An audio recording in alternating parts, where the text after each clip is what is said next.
A paz do Senhor, meu irmão. Sejam muito bem-vindos a mais um estudo, mais um sermão, e que possamos aprender mais um pouco da palavra do Senhor juntos. E hoje eu vou trazer algo que está lá em Gênesis capítulo 38, verso 8 e 10, como texto principal, e vamos discorrer a respeito disso. Mas antes, fazemos uma oração para que o Senhor possa abrir as nossas mentes. Senhor meu Deus, mais uma vez nos colocamos diante da tua gloriosa presença para te agradecer, Senhor. Te agradecer por essa oportunidade. Mais uma vez estamos tendo a oportunidade de aprender um pouco mais da tua palavra. Que a tua palavra, Senhor, faça morada em corações. Que a tua palavra seja o divisor de águas. Que a partir de hoje, cada um que escutar essa palavra não seja o mesmo, mas se transforme pela renovação da mente, pela renovação da tua palavra. Desde já te agradecemos em nome de Jesus. Amém, Senhor. Antes de começarmos, eu quero deixar para os irmãos, deixa o like, se inscreva no canal, compartilhe, pois a palavra do Senhor foi feita para ser compartilhada. Então, vamos ler lá em Gênesis 38, verso 8, capítulo 38, verso 8 ao 10, que vai falar: Judá ordena a Onã que se case com Tamar, a viúva do seu falecido irmão para que ela tenha um filho que seja considerado herdeiro de Onã entende que o filho não seria reconhecido como dele.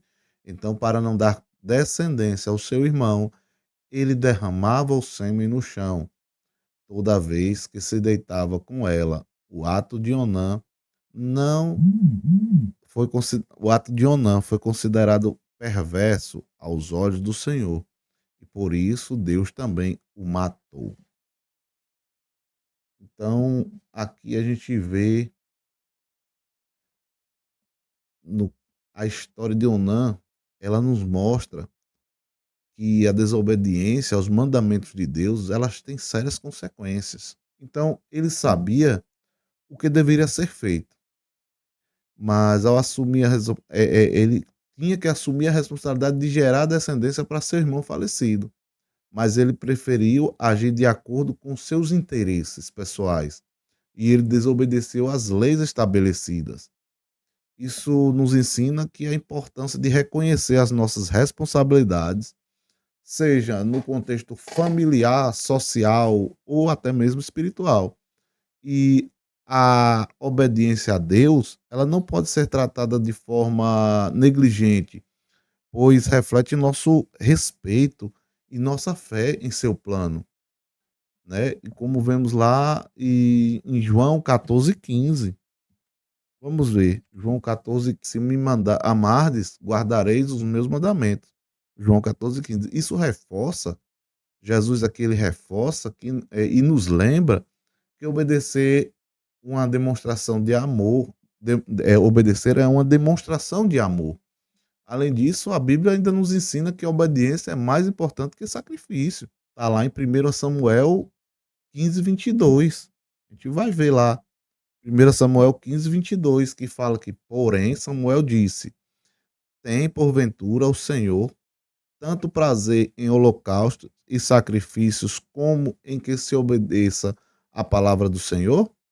Eis que o obedecer é melhor do que o sacrificar.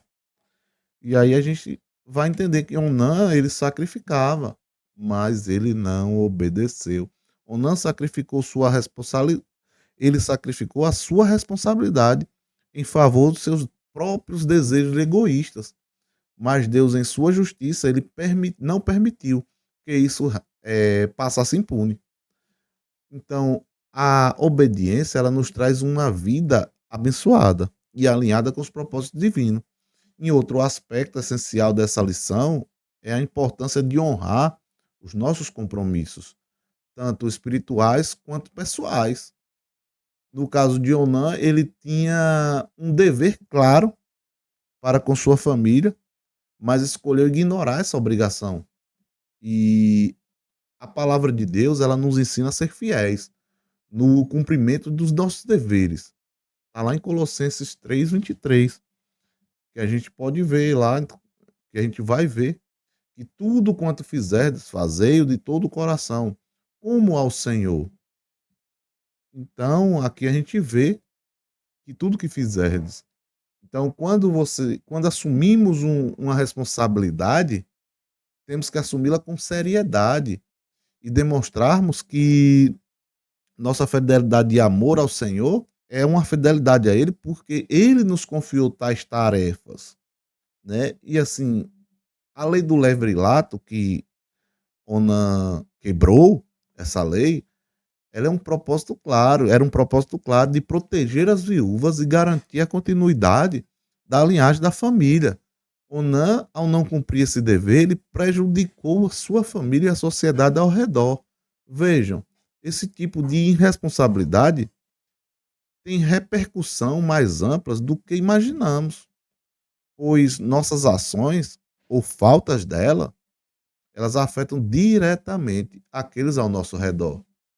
E a história de Onan, ela nos ensina que somos parte de um corpo maior e que nossas escolhas individuais podem trazer bênção ou maldição para a comunidade. Como lemos lá em Romanos 6. A gente vai ver lá em Romanos 6, assim também vós deveis considerar-vos mortos para o pecado, mas vivos para Deus em Cristo Jesus. Então, aqui a gente vê que viver para Deus significa considerar o impacto de nossas ações, né? E lá em Deuteronômio, verso 25, ou capítulo 25, versos 5 e 6, a gente vai ver essa lei do levirato detalhada, onde se institui que o irmão do falecido deve casar-se com a viúva para perpetuar o nome do irmão. Então vamos ler lá, que aí a gente vai ver melhor essa lei detalhada. Se dois irmãos morarem juntos e um deles morrer sem deixar filhos, a sua viúva não se casará com alguém de fora da família. O irmão do marido se casará com ela e cumprirá com ela o dever de cunhado. O primeiro filho que ela tiver levará o nome do irmão falecido, para que o seu nome não seja apagado de Israel.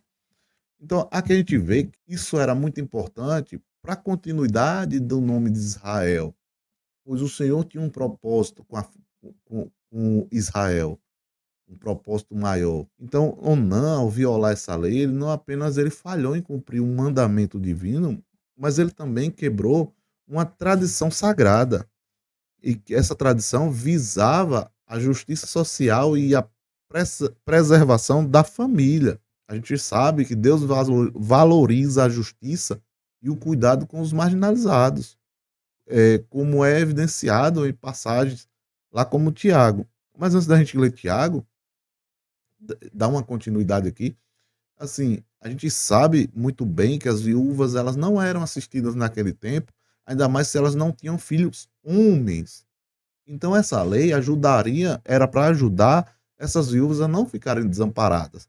Mas vamos ler lá em Tiago 1:27.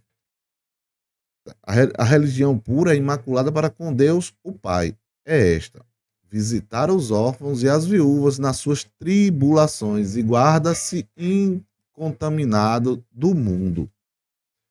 Então a gente vê é o que o Senhor quer para nós, é o cuidado. E essa atitude dele também ela revela uma falha em entender a importância do compromisso com o outro, né?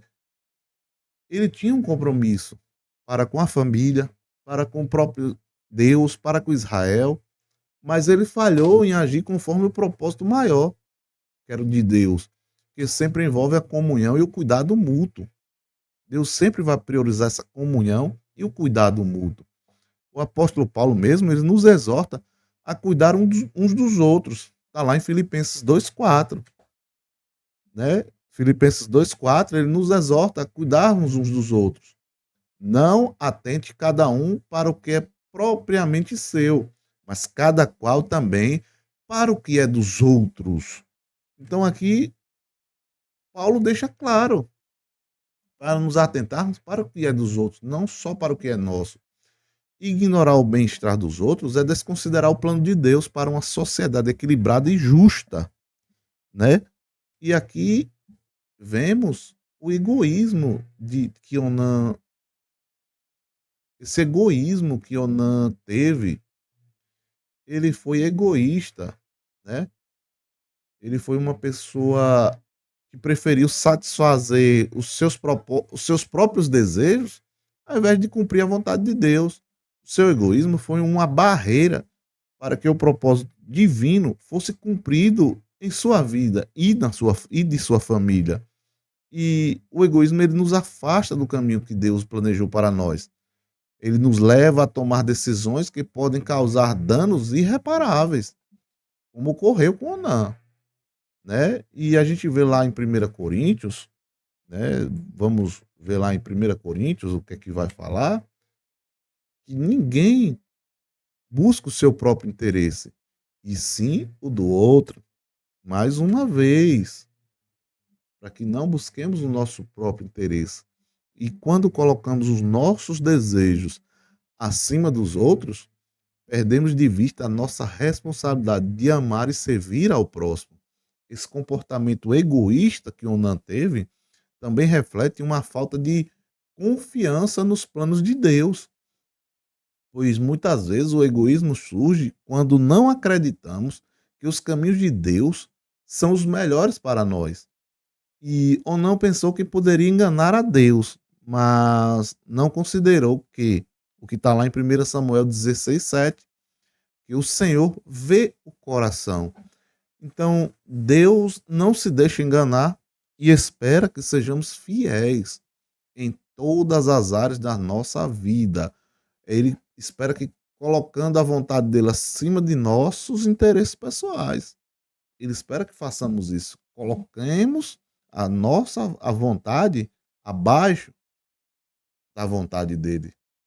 Que os nossos interesses pessoais fiquem em segundo plano, pois ele sabe o que é melhor para nós. Muitas vezes achamos que o melhor é algo, mas não sabemos. Pois Deus é onipresente, onisciente e onipotente. Ele sabe do futuro, ele sabe do porvir. Nós não sabemos nem o que acontecerá com nós daqui a 2 minutos, daqui a 1 minuto. Nós só sabemos o que está acontecendo nesse momento. E o egoísmo de Onan, ele é um reflexo da sua incapacidade de entender o verdadeiro propósito de sua vida. Onan não entendia o verdadeiro propósito da própria vida. E a palavra de Deus, ela nos ensina que devemos buscar o reino de Deus em primeiro lugar e todas as outras coisas nos serão acrescentadas. Está em Mateus 6,33.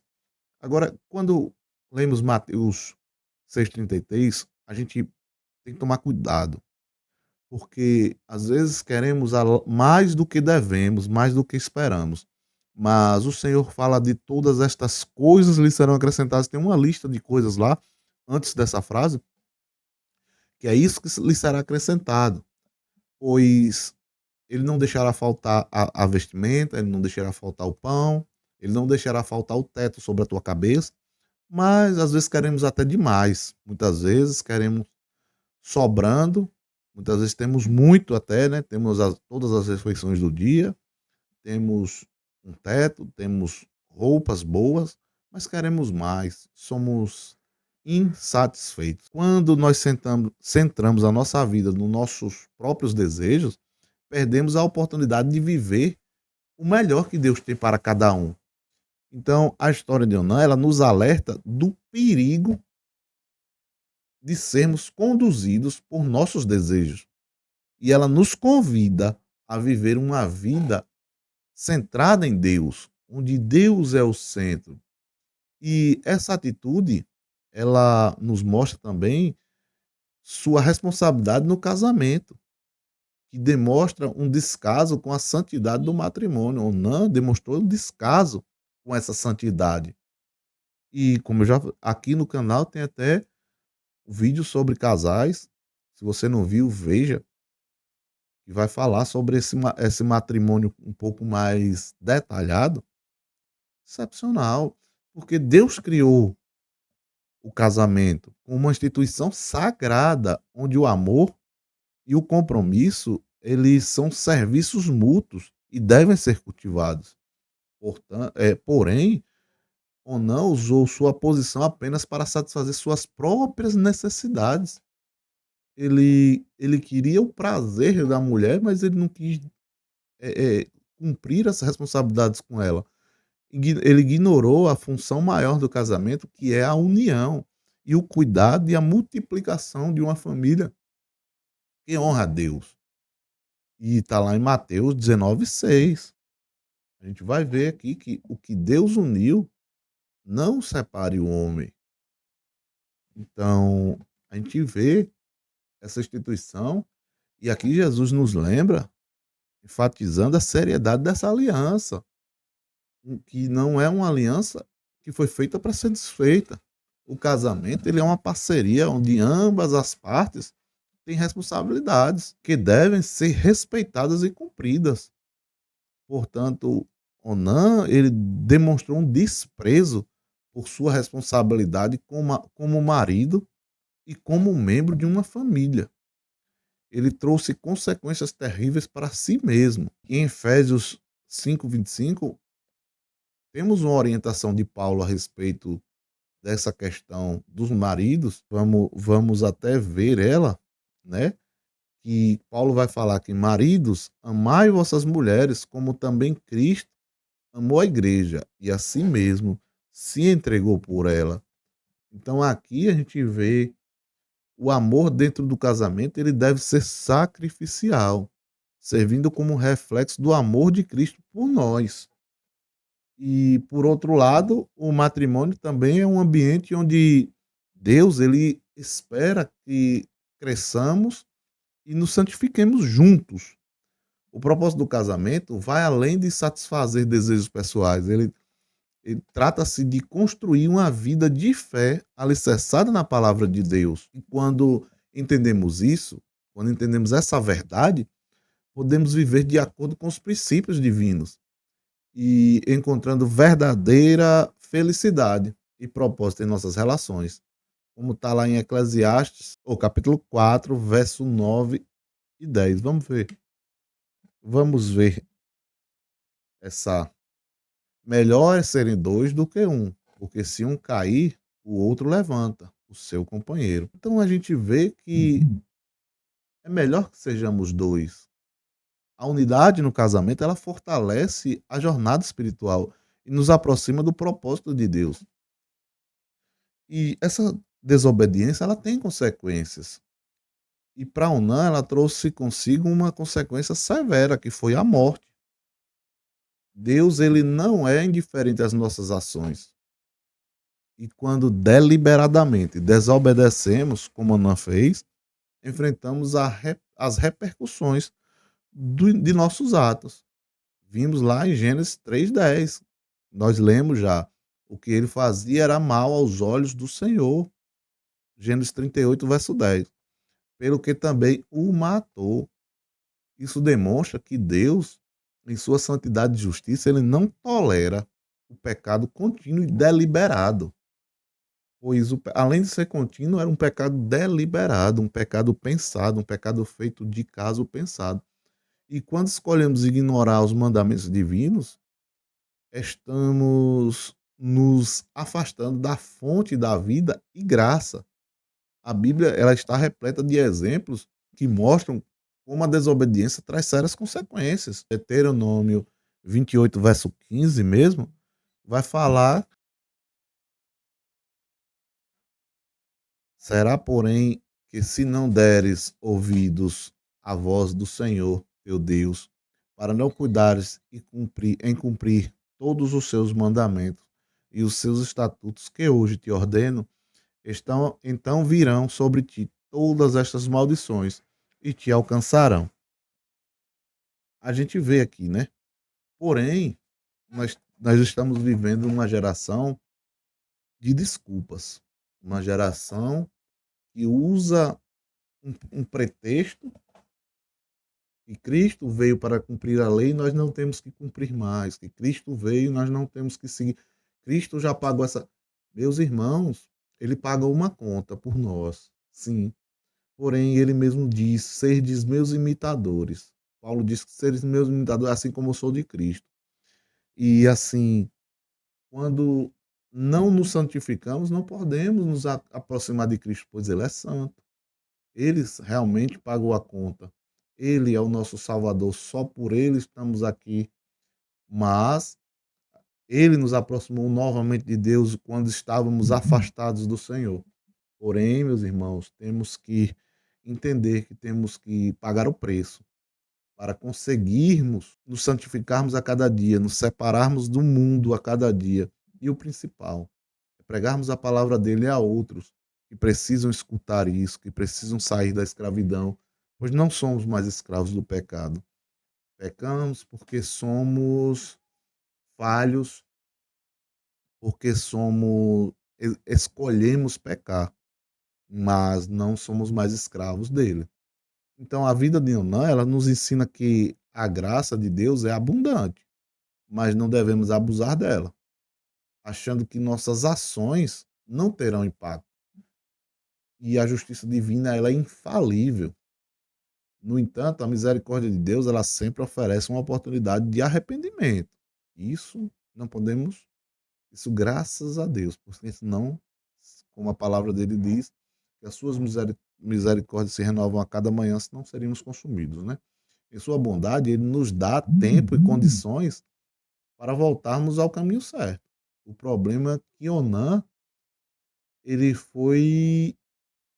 O problema de Onã foi sua insistência em desobedecer, recusando a se alinhar à vontade de Deus, né? E em Hebreus 10, capítulo 10, verso 26 e 27, a gente vai ver lá, e se voluntariamente continuarmos a pecar depois de termos recebido o conhecimento da verdade, já não resta sacrifício pelos pecados, mas uma terrível expectativa de juízo. Vejam aqui, como eu falei na instante, muitos têm usado a desculpa que Cristo veio e pagou os pecados, agora podemos viver do jeito que queremos. Está vendo aí, né? Voluntariamente continuarmos a pecar depois de termos recebido o conhecimento da verdade, conhecimento da quem é a verdade é Cristo. Se conhecemos a Cristo, já não resta sacrifício pelos pecados, mas uma terrível expectativa pelo juízo. Então, entendamos, a partir do momento que reconhecemos a Cristo, que conhecemos essa verdade, temos que viver sim em santidade. Não podemos viver da forma que queremos. Agora não eu vivo mais, mas Cristo vive em mim. Então, se ele vive em mim, eu tenho que fazer a vontade dele. Precisamos entender que a desobediência, ela nos separa da bênção, mas o arrependimento, ele nos reconcilia com o Senhor. E temos que ter fidelidade ao propósito divino, pois ou não, ele falhou em entender o propósito maior de Deus para a sua vida. Ele tinha uma missão clara: dar continuidade à linhagem do seu irmão, preservando a herança da família. No entanto, ele se recusa a cumprir esse dever. Ele rejeitou o plano divino. Deus tem um propósito para cada um de nós. E é nossa responsabilidade buscar e cumprir esse chamado. Vemos lá em Romanos 8:28. Sabemos que todas as coisas cooperam para o bem daqueles que amam a Deus, daqueles que são chamados segundo o seu propósito. Então aqui a gente vê que tem um propósito sim para cada um. Segundo, cada um é chamado segundo o seu propósito. Então cada um tem o seu propósito. E quando nós falhamos em reconhecer esse propósito, não só prejudicamos a nós mesmos, mas também aqueles que dependem da nossa obediência. Um exemplo, Deus me coloca no propósito de propagar o evangelho, de ensinar. Um exemplo, vou dar um exemplo de ensinar, que é o que eu gosto, o que o Senhor colocou no meu coração. Eu não cumpro esse propósito. Eu deveria ensinar duas ou três pessoas, seriam poucas, ou duas, três pessoas. Porém, essas duas ou três pessoas que eu realmente ensinei, elas pregariam o evangelho para cada uma, para 2.000 pessoas. Então, esse propósito não foi cumprido e outras pessoas pagaram por a minha desobediência. Então, ser fiel ao propósito de Deus, ele exige um coração disposto a servir, mesmo quando isso vai contra os nossos desejos pessoais. Sim, Jesus ele é o maior exemplo de alguém que, mesmo diante do sofrimento, ele escolheu obedecer ao plano divino. Vamos ver lá a oração que ele faz em Lucas 22:42. Pai, se queres, passa de mim este cálice. Todavia, não se faça a minha vontade, mas a tua. Então aqui nós vemos que o próprio Senhor, em meio ao sofrimento, ele fala que não se faça a vontade dele, mas a do Pai. Essa é a postura que devemos ter ao seguir o propósito de Deus. Submissão total, sabendo que seus caminhos são sempre melhores que os nossos. A fidelidade ao propósito de Deus, ela também nos conduz a um caminho de bênçãos. Quando nos comprometemos a fazer a vontade de Deus, ele nos honra. Sim, nos honra sim. E temos exemplos disso. Jó, por exemplo, ele sofreu inúmeras provações, mas ele permaneceu fiel ao propósito. Como resultado, o Senhor ele restaurou sua vida e abençoou em dobro. Sim, vamos ler lá em Jó 42, verso 10. A gente vê, o Senhor virou o cativeiro de Jó quando orava pelos seus amigos. E o Senhor deu a Jó o dobro do que antes possuía. Mas aqui o que eu acho interessante aqui é que Jó não orava por ele. Jó orava por seus amigos quando o Senhor mudou o cativeiro de Jó. Então, ao contrário de Onã, que perdeu a chance de ser abençoado, e honrado por Deus, ele perdeu essa chance, porque ele preferiu seguir seus próprios interesses. Então, a justiça de Deus, ela tem um propósito, né? Então, ele pensou que poderia escapar das consequências de seus atos. Mas Deus, sendo justo, não deixou sua desobediência passar despercebida. E em Romanos 12, capítulo 12, verso 19, a gente vê que minha é a vingança. Eu recompensarei, diz o Senhor. Então, cada um planta aquilo que quer. Porém, a colheita é obrigatória e você vai colher o que você plantou. E sabemos que a colheita, eu planto o que eu planto, ela dá 100 vezes mais. Eu planto 2 caroços, 3 caroços de milho, em um pé de milho tem 5, 6 espigas com vários caroços de milho em cada espiga. Então, a colheita é bem maior do que o plantio. Lembre-se disso. Então, embora muitas vezes possamos pensar que nossas ações elas não têm impacto imediato, a justiça de Deus ela prevalece. E ele vê tudo e trará à luz aquilo que está escondido. A justiça divina ela não é apenas punitiva, mas também corretiva. Deus ele corrige quem ele ama, né? Ele corrige aqueles que ele ama para que possam aprender e crescer espiritualmente. E a gente vê isso lá em Hebreus 12:6, quando o Senhor diz, porque o Senhor corrige a quem ama e açoita todo filho a quem recebe. Então, se ele nos recebe, está nos açoitando, nos corrigindo, é porque ele nos recebeu, ele nos ama. Então, ao escolher esse caminho de desobediência, Onã recebeu a correção divina, mas sua história nos serve de exemplo para que nós possamos buscar a retidão em nossas próprias vidas, né? E que precisamos entender que a justiça de Deus é perfeita e ela se manifesta tanto para punir quanto para redimir. Tem outro impacto, tem outro ponto importante, é que a justiça de Deus ela é inescapável. Ninguém pode escapar da justiça de Deus. Ninguém. Ele é paciente, ele é misericordioso, mas há um limite para desobediência e rebelião. Onã não teve segunda chance, pois seu pecado foi deliberado e contínuo. Isso serve como um alerta para nós sobre a seriedade do pecado, né? Como a gente vê lá em Gálatas 6:7.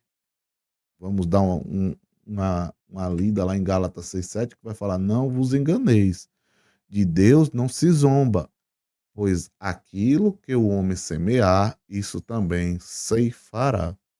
Então, como eu falei na instante, o que você planta, você colherá. Não se engane, pois Deus ele está vendo tudo. Muitas vezes você diz: eu vivo em muito pecado, mas nada acontece. Mas temos que ter cuidado, porque uma hora virá a conta, uma hora virá a tua colheita. E devemos viver de acordo com a justiça de Deus, sabendo que Ele é fiel em suas promessas e justo em seus julgamentos. Essa vida de Onã, que ficou de exemplo, ela também nos ensina sobre a importância da santidade e pureza diante de Deus. Ao escolher agir de maneira egoísta e pecaminosa, ele desonrou a santidade que Deus exige dos seus filhos. E lá em 1 a Pedro 1,16, ele nos ordena. Ele fala que sede santos, porque eu sou santo. Vocês estão vendo isso aqui? Ele é santo. Como é que eu quero me relacionar com um santo se eu não sou santo? Mas entendo, essa santidade para nós é diferente da dele. A dele é imaculada e perfeita. A nossa não. A nossa é uma santidade de separação. Separar-se das coisas que são impuras, separar-se das coisas que não agradam a Deus. Essa é a santidade que ele exige de nós. Essa santidade ela não é opcional. Ela é uma característica essencial para aqueles que desejam viver em comunhão com Deus. Aqui na história nós vemos que Onã ele escolheu viver de acordo com seus próprios desejos carnais. Ele ignorou o chamado à pureza. Além disso, a Bíblia ela nos ensina que devemos nos afastar de tudo o que nos contamina espiritualmente. Está lá em 2 Coríntios que Paulo ele nos instrui. 2 Coríntios, capítulo 7, verso 1. Que Paulo vai falar que purifiquemos de toda a imundície da carne e do espírito, aperfeiçoando a santidade no temor de Deus. Então aqui Paulo ele vai nos exortar que quando permitimos que o pecado domine nossas ações, estamos contaminando não apenas nosso corpo, mas também o nosso espírito. E Onã ele permitiu a ganância e o egoísmo contaminassem sua vida e levando ele a um caminho de morte. E o valor da santidade e da pureza está em nossa disposição, está de viver de forma que glorifica a Deus, como eu falei antes. Ele está aqui à nossa disposição. Nós temos que viver da forma que agrade a Deus. O que agrada a Deus? Você não sabe? É porque você não lê a Bíblia, então. Porque tudo que vai estar lá vai agradar a Deus. O que não agrada a Ele também está lá. E viver uma vida promíscua, uma vida onde eu me preocupo mais comigo do que com os outros, uma vida onde eu não distribuo amor, uma vida onde eu não me preocupo com os desgarrados, com aqueles que estão vivendo oprimidos pela droga, pelo álcool e pela prostituição. Isso não é uma vida que agrada a Deus. Uma vida onde eu propago essa prostituição, né? Então vamos lá. E a gente vê lá que Paulo nos exorta a sermos sacrifícios vivos, separados para Deus. Está lá em Romanos, capítulo 12, verso 1 e 2. Paulo faz essa exortação para nós, onde ele fala: rogo-vos, pois, irmãos, pela compaixão de Deus, que apresenteis os vossos corpos em sacrifício vivo, santo e agradável a Deus, que é o vosso culto racional. Estão entendendo aqui? Nosso culto tem que ser racional. E eu tenho visto cada vez menos cultos racionais, cada vez mais shows de várias formas, shows de performance, shows com casas de show. A igreja não é uma casa de show.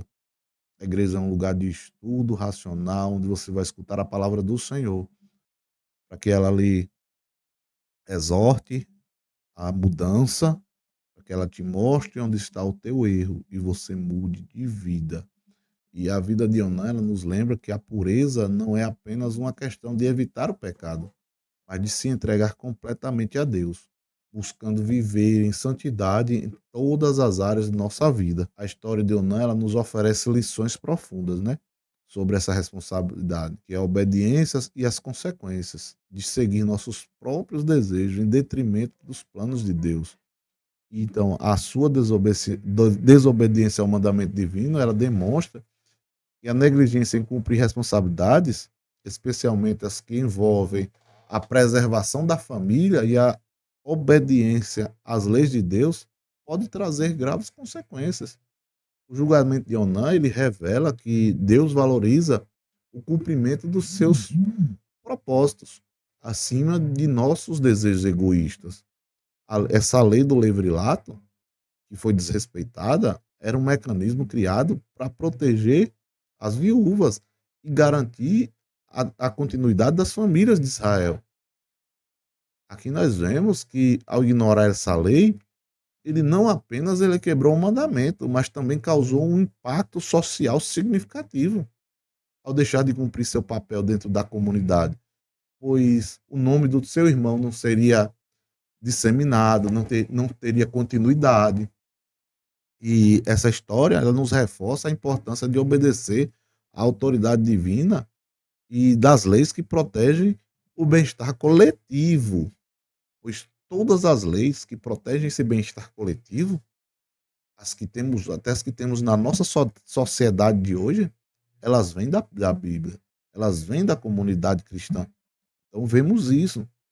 Então, quando uma pessoa ela falha em honrar essas responsabilidades, toda a comunidade é afetada. Essa história, essa atitude, ela nos alerta para o perigo do egoísmo e a necessidade de colocarmos os interesses dos outros acima dos nossos. E conforme Jesus mesmo nos ensina, o casamento e as responsabilidades familiares, eles, quando tratados com descaso, podem perder o valor sagrado que Deus lhe atribuiu.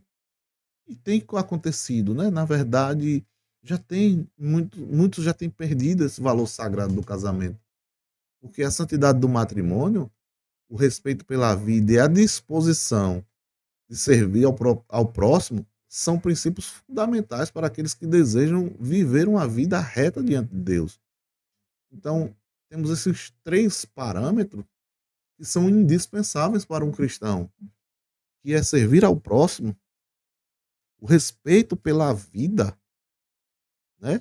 Isso é algo, e a santidade no matrimônio são três parâmetros indispensáveis para você que diz que é cristão, que foi transformado por Cristo. Se você não tem esses três parâmetros na sua vida e leva isso como algo, como um valor inegociável, a verdade é essa, um valor inegociável, realmente você ainda não foi transformado.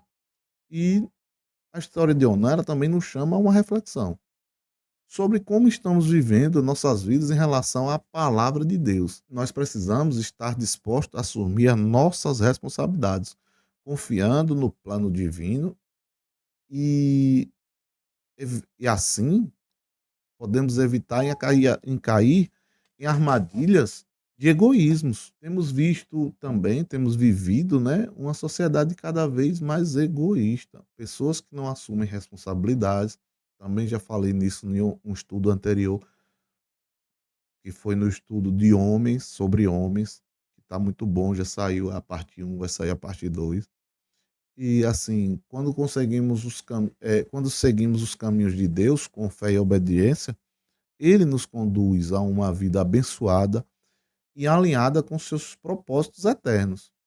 Então, meus irmãos, que possamos aprender com os erros de Onã e buscar sempre a vontade de Deus em todas as áreas da nossa vida.